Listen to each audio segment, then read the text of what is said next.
things are going to change. Donald Trump is president of the United States once again, and this means that borders around the world could be dramatically impacted by the decisions he'll make. Based on what Trump has said in the past and what he says he's planning to do in the future, here's my best guess on how a second Trump presidency will impact global borders. This is going to be a lot, so buckle up.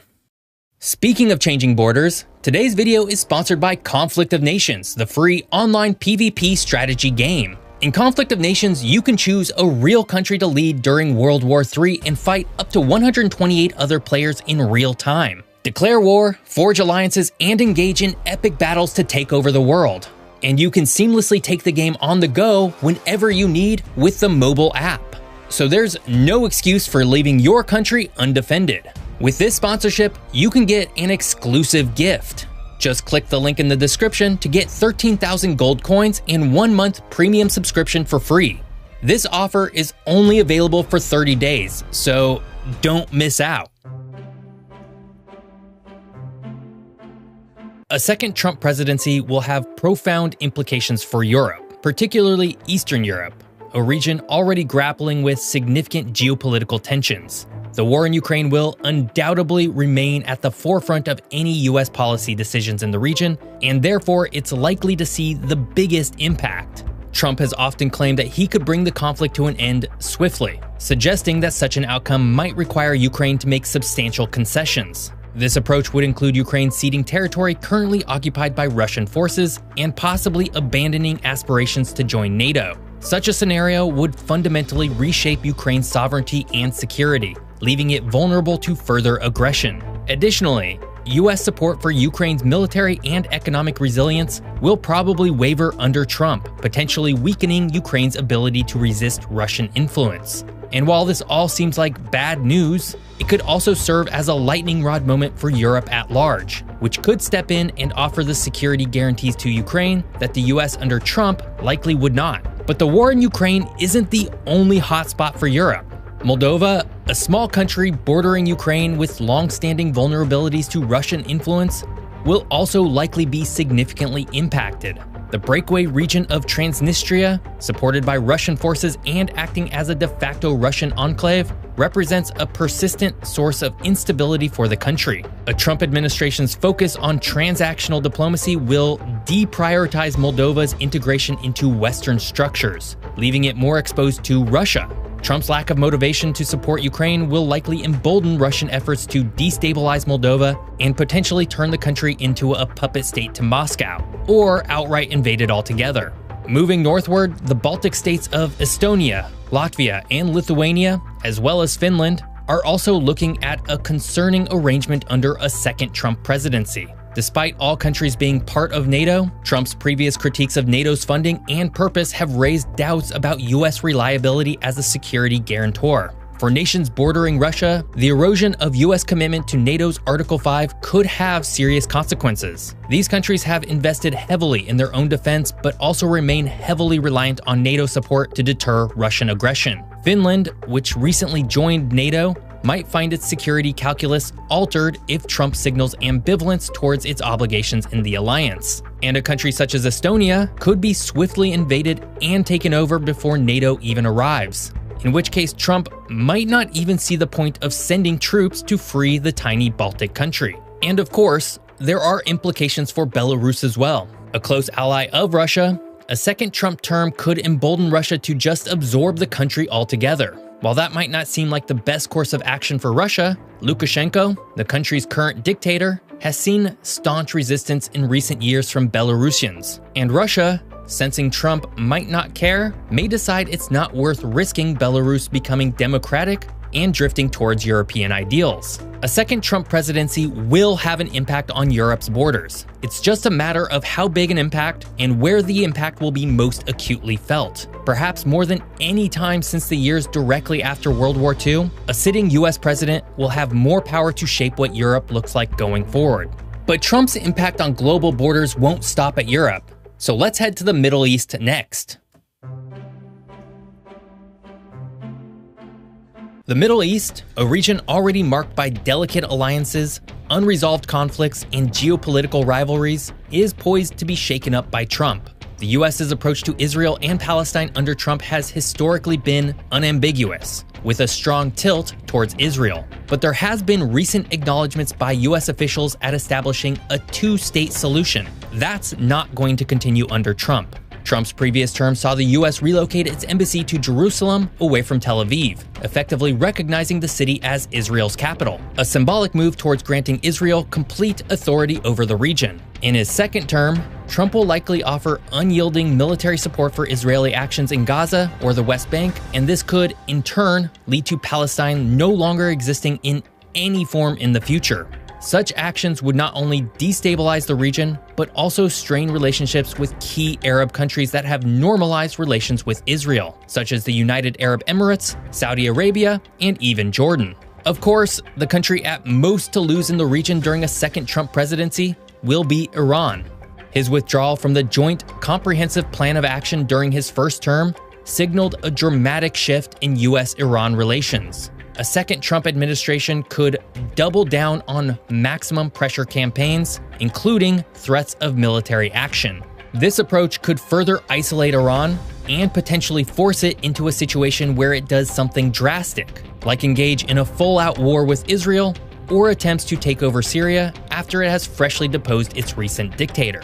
Finally, Saudi Arabia, a close US ally during Trump's first term, might see a continuation of robust support under a second term. After all, the Trump Organization just recently announced that they will partner with and build 2 new skyscrapers in Saudi Arabia, one in Riyadh and the other in Jeddah.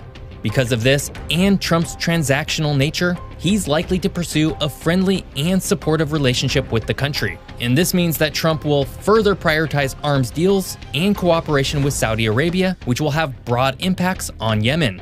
With a Houthi-controlled Yemen that is known for firing at US ships traversing the Gulf of Aden and the Red Sea, Saudi Arabia might find it's more lucrative for them to re-engage in that country's long-standing civil issues. And that could have huge impacts on the future existence of Yemen.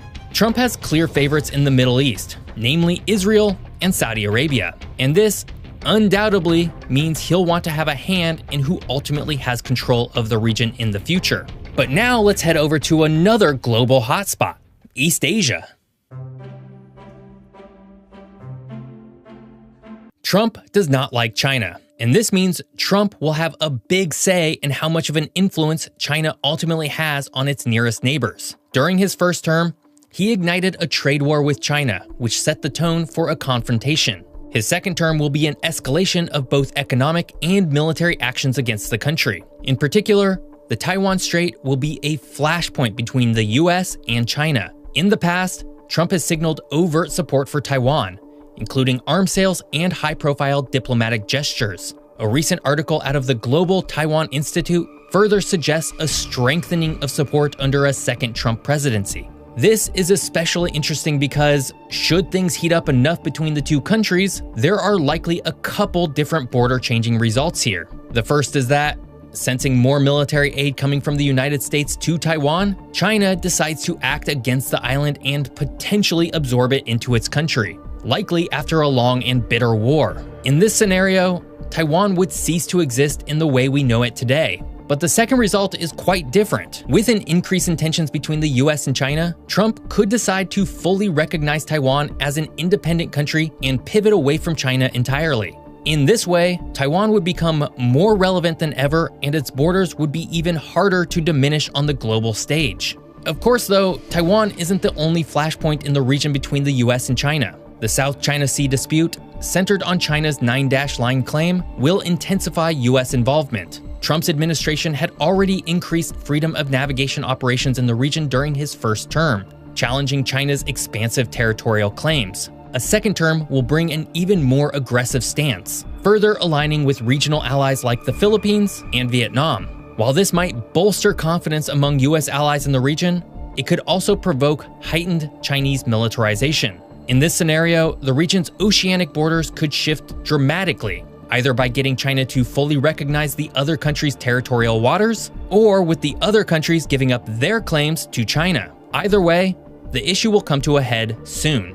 North Korea, another critical player in East Asia, will also re-emerge as a focal point. Trump's previous engagements with Kim Jong-un marked by high-profile summits and a mix of threats and overtures, failed to achieve denuclearization. A second term might see a return to such unorthodox diplomacy, though its effectiveness remains questionable. Without substantive agreements, North Korea could continue to expand its nuclear arsenal, potentially destabilizing the Korean peninsula further. Meanwhile, South Korea, a key U.S. ally, might find itself caught between unpredictable U.S. policy shifts and an increasingly aggressive North Korea. It's doubtful that any full-scale conflict or border changes will result out of this, but Trump's actions or inactions in the region could have broader border implications in the future. Trump's eyes will be laser-focused on China from day one, and this will likely bring about huge changes to the region. But there's one final area that Trump will be even more focused on, at least in his first year: Mexico, Central America, and Canada. Throughout his campaign, Trump promised to fix immigration in the United States by not only hardening the border with Mexico, but by changing everything all the way down to Colombia. Policies such as Remain in Mexico, which require asylum seekers to stay in Mexico while their claims are processed, will probably see a return, further straining U.S.-Mexico relations and placing additional burdens on Mexican border towns. This won't be an actual border change, but it will have the most profound impact for Americans than any of the actual border changes in the world, because it will directly impact the freedom and movement of goods and people. But this will have a domino effect all the way down. Trump's approach to immigration often emphasized deterrence through punitive measures, including threats to cut aid to countries like Guatemala, Honduras, and El Salvador, unless they curtailed northbound migration. A second Trump term will revive such policies, enhancing the challenges faced by these same countries. In a weird way, this would actually increase migration, as the lack of aid to these countries forces more people to seek money in the north. This anti-immigration ripple effect could extend as far south as Panama and Colombia, two countries that deal with the current Darien Gap migration pattern that sees migrants from all over the Caribbean and South America, primarily Venezuela, fly into Colombia to begin their trek north. Finally, Canada will also feel the heat from a second Trump presidency. While the US-Canada border probably won't change, Trump's past focus on renegotiating trade agreements, such as the United States-Mexico-Canada Agreement, will likely lead to tensions with Canada. And this will see renewed pressure on Canada to align more closely with US trade and immigration policies, potentially straining what is traditionally a strong bilateral relationship. Of course, I also have to bring up the recent remarks by Trump where he's been calling Justin Trudeau, the Prime Minister of the independent country of Canada, a governor, and Canada itself, a state. In some ways, it's easy to write this off, as Trump is known for his verbal mishaps and exaggerations. But this is also something Canadians should be concerned about.